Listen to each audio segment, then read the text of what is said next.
आपने भी खबर सुनी होगी कि पाकिस्तान को सूचनाएं देने के लिए दो आदमी पकड़े गए और इस जातिवादी घृणित मीडिया ने उनका नाम किस प्रकार से लिखा है। एक के नाम के आगे जाट और एक के नाम के आगे नायक लिखा है। यह कोई पहला मामला नहीं है जहां पर मीडिया वाले जानबूझकर जातियों को बदनाम करने की कोशिश करते हैं। ओलंपिक के अंदर 10 में से 9 गोल्ड मेडल जाट लेके आए थे, मगर उनमें से किसी के भी नाम के आगे जाट आपने पढ़ा हो तो कमेंट के अंदर मुझे बता देना। कभी नहीं लिखते और लिखना भी नहीं चाहिए। लिखना इसलिए नहीं चाहिए क्योंकि देश के लिए जहां पर भी काम हो रहा है वहां पर जाति धर्म संप्रदाय मायने नहीं रखता। वहां पर केवल यह मायने रखता है कि देश के लिए काम हुआ है। उसी प्रकार से देश के विरोध के अंदर भी जब काम होता है तो वहां पर भी जाति लगाना इनकी मानसिकता दिखाता है, क्योंकि मीडिया के ऊपर एक ही जाति का कब्जा है। 10 में से 9 संपादक केवल और केवल ब्राह्मण है। क्या जाटों के अंदर, नायकों के अंदर, गुर्जर मीणा राजपूतों के अंदर क्या ढंग के लोग नहीं है? सोशल मीडिया के ऊपर जितने भी पत्रकारों के वीडियोस जो चलते हैं, क्योंकि वो तार्किक होते हैं, वो इन ब्राह्मणों के क्यों नहीं होते? वो इसलिए नहीं होते क्योंकि ये एक एजेंडा के थ्रू काम करते हैं और वो एजेंडा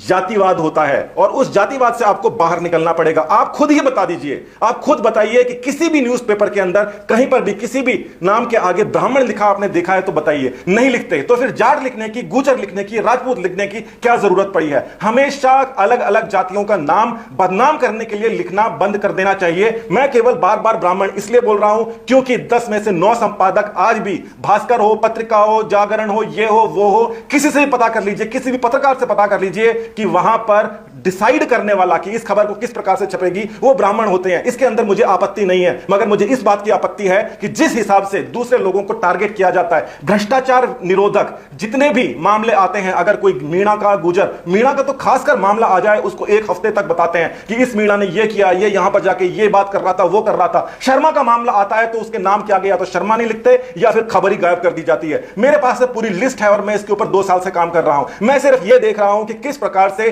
जातिवाद को फैलाने का काम मीडिया कर रही है और उसका कारण केवल और केवल एक है कि 4% भी जिनकी आबादी नहीं है उनका कब्जा 90% तक है। आप कोई सा भी टीवी चैनल अभी आप उठा के देख लीजिए, वहां पर सुबह एक झा आएगा, उसके बाद में त्यागी आएगा, शर्मा आएगा, त्रिपाठी आएगा, कश्यप आएगा, मगर वहां पर दूसरे लोग क्यों नहीं आते हैं? मैं दोबारा से कह रहा हूं, मैं किसी जाति के खिलाफ नहीं हूं, मगर इस प्रकार के एजेंडा जहां पर आप एक देश विरोधी हरकत करने वाले के नाम के आगे खास तौर पर जाट लिख रहे हो और उसका पिता इंद्राज सिंह लिख रहे हो। सिंह इसलिए क्योंकि वो सेना के अंदर उसने अच्छा ना काम किया था तो उसके आगे पता ना लगे, क्योंकि सिंह तो कोई भी लगाता है, इसलिए उसका पता नहीं लगना चाहिए कि अच्छा काम किसने किया है, मगर खराब किसने किया है? विकास जाट ने किया है। ये सारी की सारी तुम लोगों की एक साजिश है और उस साजिश के खिलाफ अब मैं खुद अपील कर रहा हूं, जाट महासभा से अपील कर रहा हूं। नायक के अंदर कोई महासभा है तो मैं उनसे अपील कर रहा हूं कि इन खबर वालों की खबर ली जाए, ऐसे पत्र पत्रिकाओं का तुरंत बहिष्कार कर दिया जाए। और मैं तो कह रहा हूं बहिष्कार ही कर दो। सोशल मीडिया के ऊपर ही आपको सही इंफॉर्मेशन मिलती है और सोशल मीडिया के ऊपर ये जितने भी लोग, जातिवादी लोग हैं जो इस प्रकार की खबरें लिखते हैं, इनके वीडियोस चलते क्यों नहीं है? क्योंकि इनके वीडियोस में बुरी तरीके से लालच घुसा हुआ होता है। ये 150 रुपए के लिए खबरें लिखते हैं। और अब मैं और भी कुछ बात बोलूंगा तो यूं लगेगा कि मैं किसी जाति के खिलाफ बोल रहा हूं। मैं किसी जाति के खिलाफ नहीं हूं, मगर ये फैक्ट्स हैं। इन फैक्ट्स का आप क्या करोगे?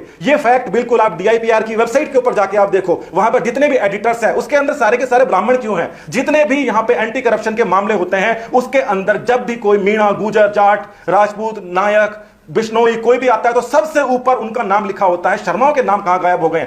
अगर आप ये चाहते हो कि मैं उन सभी भ्रष्टाचारियों के नाम जिसके अंदर शर्मा, त्यागी, जितने भी ब्राह्मण नाम है उनको मैं लेके आऊं तो आप मेरे को बताना। हालांकि मुझे ऐसा लगता है कि ये काम करना गलत है, मगर ये काम करना फिर क्या सही है? आप मुझे डिसाइड करके बताओ। और मैं सभी महासभाओं से ये निवेदन करता हूं कि जो भी इस प्रकार की जो घटिया हरकत करते हैं उनको 150 रुपए देना बंद कर दो। वैसे तो ये महासभाएं जितनी भी हैं ये 500 रुपए के अंदर पत्रकारों को बुलाती हैं, ये कौन सी दूध की धुली हुई है? मगर फिर भी कई सारी ऐसे संस्थाएं हैं जो अपने उसूलों के ऊपर कायम है और वो किसी को पैकेट नहीं देती। ऐसी सभी महासभाओं से मेरा ये एक और निवेदन है कि आप अखबारों के ऊपर खर्चा करना बिल्कुल बंद कर दो और इन पत्रकारी को और ये जितने भी लोग जो घूमते रहते हैं, आपको क्या लगता है कि ये कौन किस प्रकार से रहते हैं? इनमें से 27,000 रुपए सैलरी किसकी है? जिसके 27,000 सैलरी नहीं है वो एक तरीके से पत्रकार नहीं है, क्योंकि उसको मजीठिया वेब बोर्ड के हिसाब से उसको ये सैलरी मिलनी चाहिए। 6-8 हजार रुपए के एजेंट पाले हुए हैं। ये इनका काम क्या होता है? 6-8 हजार रुपए के अंदर क्या किसी के घर परिवार चल जाता है? नहीं चलता। फिर ये पैसे कहां से लेके आते हैं? और जितने वो माइक के आगे वो लगा के घूमते हैं, जिनको स्ट्रिंगर बोलते हैं, इनको तो कुछ नहीं मिलता।